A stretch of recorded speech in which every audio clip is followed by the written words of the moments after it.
नमो तस्स भगवतो अरहतो सम्मा संबुद्धस्स। बुद्ध और उनका धम्म, बाबा साहेब डॉक्टर अम्बेडकर द्वारा रचित इस कालजयी रचना के इस संसार में आपका स्वागत है। आप जानते हैं कि इस समय हम लोग बाबा साहेब डॉक्टर अम्बेडकर द्वारा लिखित बुद्ध एंड इस धम्मा, इसका हिंदी अनुवाद आप तक पहुंचा रहे हैं। और इस कड़ी में ये जो हिंदी अनुवाद है ये भदंत डॉक्टर आनंद कौशल्यायन जी ने किया है। तो आइए आगे बढ़ते हैं। हमने आपको पिछले से सब कड़ी में एक बात बताई थी कि बालक राजकुमार सिद्धार्थ, इनकी प्रवृत्ति बाल्यकाल में कैसी। आइए उसी बात को आगे बढ़ाते हैं। सिद्धार्थ का विश्वास था कि योग्य भावनाओं पर चित्त एकाग्र करने से हम अपनी मैत्री भावना को बहुत व्यापक बना सकते हैं। यदि हम योग्य भावनाओं पर अपने चित्त को केंद्रित कर लें। ये बौद्धों की बड़ी पुरातन परंपरा रही है कि वे मंगल मैत्री की भावना करते ही हैं और प्रतिदिन करते हैं, प्रतिपल करते हैं, प्रतिक्षण करते हैं। यदि हम इस तरह की भावना पर अपने चित्त को एकाग्र करते हैं तो मैत्री भावना बहुत व्यापक हो सकती है। उसका यह कहना था कि सामान्य रूप से जब भी कभी हम प्राणियों के बारे में कुछ भी विचार करते हैं तो हमारे मन में भेद विभेद घर कर जाते हैं। हम मित्रों को शत्रुओं से भिन्न कर लेते हैं। हम अपने पालतू पशुओं को मनुष्यों से भिन्न कर लेते हैं। हम अपने मित्रों से प्रेम करते हैं और प्रेम करते हैं अपने पालतू पशुओं से। हम अपने शत्रुओं से घृणा करते हैं और घृणा करते हैं सामान्य जंतुओं से। ये जो अपनेपन की जो भावना होती है, ये भावना इस तरह से विकसित होती चली जाती है। मंगल मैत्री इसमें बड़ी सहायक होती है। ये बड़ा अच्छा अभ्यास है, कभी करने का प्रयास कीजिएगा।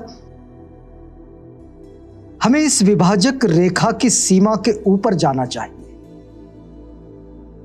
ये जो विभाजक रेखा है कि अपने मित्रों से प्रेम और शत्रुओं से घृणा, इस विभाजन रेखा से, इसकी सीमा से पार जाना चाहिए। हम ये कार्य तभी कर सकते हैं जब हम अपने ध्यान में इस व्यवहार जगत की सीमाओं को लांघ सकें। ये व्यावहारिक जगत है, इस व्यावहारिक जगत की सीमाओं को यदि हम लांघ दें, इसके पार चले जाएं, तो फिर हम अपने लिए कुछ बेहतर कर सकते हैं। उसका बचपन करुणामय था। राजकुमार सिद्धार्थ का बचपन यह करुणामय था। एक बार वह अपने पिता के खेतों पर गया। देखिए कहानी है। एक बार वह अपने पिता के खेतों पर गया। विश्राम के समय वह एक वृक्ष के नीचे लेटा हुआ प्राकृतिक शांति और सौंदर्य का आनंद लूट रहा था। खेतों पर गया, दोपहर का वक्त, पेड़ों की छांव और वो जो फूलों से लदे हुए जो शाखाएं होती है उनको देखकर, प्राकृतिक सौंदर्य को देखकर उसको निखार रहा था। और ये निहारते निहारते उसी समय आकाश से, ये वृक्ष की ओर देखा जा रहा है और उसी समय आकाश से एक पक्षी ठीक उसी के सामने आ गिरा। पक्षी को तीर लगा हुआ था जिसने उसे बिन दिया था और जिसके कारण वो तड़फड़ा रहा था। सामान्य सी बात है कि यदि पक्षी को तीर लगा है और उसने पूरा बिंध लिया है उसे, तो वो तड़फड़ाएगा। वो तड़फड़ा रहा था। सिद्धार्थ पक्षी की सहायता के लिए उठ बैठा। उसने उसका तीर निकाला, जख्म पर पट्टी बांधी और पीने के लिए पानी दिया। उसने पक्षी को गोद में लिया और अपनी चादर के भीतर छिपाकर उसे अपनी छाती की गर्मी पहुंचाने लगा। ये प्रेम की भावना, उसी के मन में आती है जो अपने हृदय में प्रेम रखता हो, अपने हृदय को प्रेम से भर लेता हो। उसने उस पक्षी को अपनी छाती से लगाया, उसके जख्मों पर मरहम लगाई, पट्टी बांध दी। पक्षी को एक तीर लगा था और उसने उसको बिंध दिया था। वो तड़फड़ा रहा था और राजकुमार सिद्धार्थ उसको अपनी छाती से लगाकर उसे गर्मी दे रहा था। सिद्धार्थ को आश्चर्य था कि इस असहाय पक्षी को किसने बिंधा होगा। मन में यह सवाल भी था कि वो कौन होगा जिसने इस असहाय पक्षी को घायल कर दिया तीर से। शीघ्र ही उसका ममेरा भाई देवदत्त वहां आ पहुंचा। वह शिकार के सभी आयुधों से सन्नद्ध था। उसके हाथ में कमान थी और बाण उसके पीठ पर थे। वो तीर से भरा हुआ जखीरा है, उस जखीरे के साथ वो वहां पर आ पहुंचा जहां राजकुमार सिद्धार्थ लेटे हुए थे और पक्षी को अपनी छाती से लगाकर उसने सिद्धार्थ से पूछा कि उसने उड़ते हुए पक्षी पर तीर चलाया था। पक्षी घायल हो गया था। कुछ दूर उड़कर वो यहीं आसपास ही गिरा था। उसने सिद्धार्थ से पूछा, क्या तुमने उसे देखा है? तो सिद्धार्थ ने हां कहकर स्वीकार कर लिया। उसने कहा हां, और वह पक्षी भी उसे दिखाया जो अब बहुत कुछ स्वस्थ हो चला था। सिद्धार्थ ने वो बात छिपाई नहीं देवदत्त से। देवदत्त ने मांग की कि उसका पक्षी उसे दे दिया जाए। सिद्धार्थ ने इनकार कर दिया और दोनों में घोर विवाद हो गया। ये कहने लगे कि भाई ये क्यों, ये मेरा पक्षी है, मुझे चाहिए। देवदत्त का कहना था कि शिकार के नियमों के अनुसार जो पक्षी को मारता है वही उसका मालिक होता है और इसलिए वो उसका मालिक है। सिद्धार्थ का कहना था यह आधार ही सर्वथा गलत है।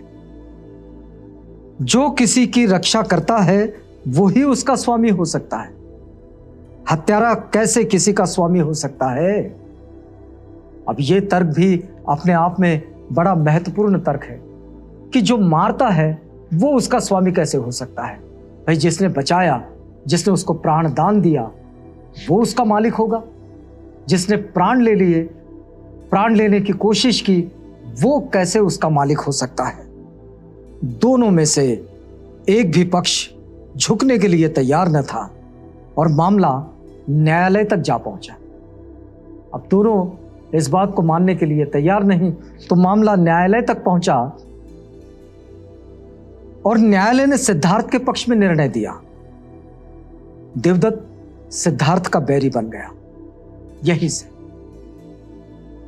देवदत्त को लगा कि सिद्धार्थ ये ठीक नहीं है, क्योंकि उसने उस पक्षी को ले लिया जो पक्षी जिसका शिकार उसने किया था, और न्यायालय ने भी सिद्धार्थ के पक्ष में निर्णय दे दिया क्योंकि सिद्धार्थ का तर्क बड़ा ही मजबूत था। लेकिन सिद्धार्थ की करुणा ऐसी ही अनुपम थी कि वे ममेरे भाई को प्रसन्न बनाए रखने के बजाय एक पक्षी की जान बचाना उन्होंने अधिक श्रेयस्कर समझा। उनको यह कहीं नहीं लगा कि भाई देवदत्त का साथ देना चाहिए, देवदत्त मेरा भाई है, वो रिश्ता बना रहे और वो उसको प्रसन्न बनाए रखने के लिए उसकी बात बन जाए, इसके लिए उन्होंने ये बात नहीं मानी कि उस घायल पक्षी को वो उसको दे दें। उन्होंने ये कहा कि भाई ये पक्षी, इसकी जान बचाना ये ज्यादा श्रेयस्कर है। सिद्धार्थ गौतम का आरंभिक जीवन कुछ कुछ ऐसा ही रहा है। मूल रूप से यदि हम बुद्ध और उनका धम्म इस पूरे ग्रंथ को देखने, सोचने और समझने का प्रयास करते हैं, जब भी पढ़ते हैं, तो ये बात बिल्कुल सामने आ जाती है कि एक ऐसा व्यक्ति जो उसके जीवन में उस ऊंचाई को पा लेता है जिस ऊंचाई तक पहुंचना बड़ा दुर्लभ माना जाता है, यानी कि सम्यक संबुद्ध की ऊंचाई तक। इसका जब बाल्यकाल देखते हैं, जहां से ये आगे बढ़ता है, उस जीवन की ओर जा रहा है, तब हमें यह समझ में आता है कि बाल्यकाल में भी राजकुमार सिद्धार्थ अपने आप में एक करुणामय और मैत्रीवत जीवन जीने वाले व्यक्ति रहे। उनके बाल्यकाल में भी उन्होंने अपने विचारों से, अपनी समझ से कभी समझौता नहीं किया। उन्होंने जब ये स्वीकार कर लिया, जब ये मान लिया कि हाँ, यही बात ठीक है कि जान बचाने वाला श्रेष्ठ होगा, जान लेने वाला श्रेष्ठ नहीं हो सकता, तो ये जान लेने वाला श्रेष्ठ अगर मान लिया जाए तो फिर ये संसार ही उल्टा हो जाएगा। और राजकुमार सिद्धार्थ संसार को सीधा बना रहे थे और उसको, उसकी समझ को सीधा करने की कोशिश में लगे हुए थे। राजकुमार सिद्धार्थ की यही बात अपने आप में बड़ी विशिष्ट बात रही है और इसी बात को आप तक पहुंचाने का ये प्रयास है। आप जानते हैं कि इस समय हम लोग बुद्ध और उनका धम्म इस ग्रंथ का एक पठन कर रहे हैं और अपनी समझ के अनुसार उसका एक छोटा छोटा विश्लेषण आप तक पहुंचाने का ये प्रयास कर रहे हैं।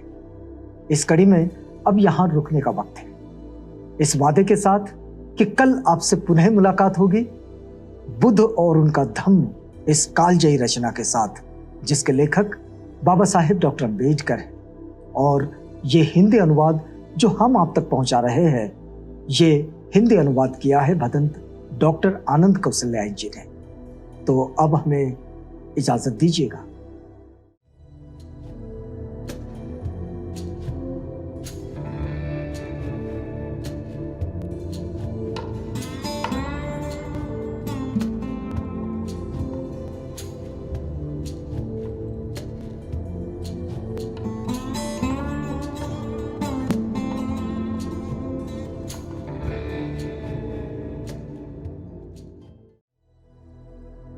बुद्ध और उनका धम्म